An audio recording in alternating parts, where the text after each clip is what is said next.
I think it's fairly natural for people that when you get bad news, be it health related or bad news in your life, that it's a natural human emotion to want to blame someone, and frequently God is blamed for all these things. Christians do battle with the fact that I love God, I've given my life to God, I believe in Him, I pray to Him, I pray with Him, I've done all of this, I'm a good person, why does this happen to me, how can it happen to me?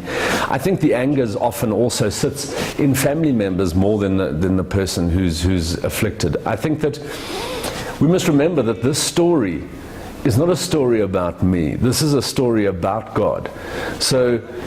And it's about God's journey, and it's about what God does in people's lives. So it's not, I never was angry, luckily. I rather saw it as being something that I could not get through without a relationship with God. And I sit here frequently, and I frequently have my time with God where I just think, Lord, how do people process this kind of information? How do people walk this path?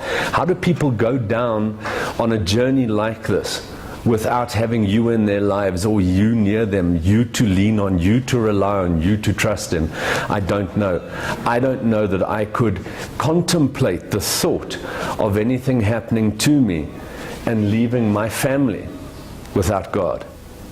And if there's one thing that gives me comfort, is that if I am to die, or I am to leave my family earlier than what we initially thought, at least God's got them. They're part of His plan. He has a plan for them, a plan to prosper them, not to harm them. And He will be with them. He will guide them. He will protect them. And He'll look after them, because He is our Father. It all ties back also to my verse, the verse that I've always, there's like often one verse that and it was my verse before the diagnosis. It was Joshua 1:9, and it's still a very important verse to me, and to us, I think. Do you know it? Boys? Yeah? Be bold and courageous. Do not be afraid. The Lord your God will not abandon you.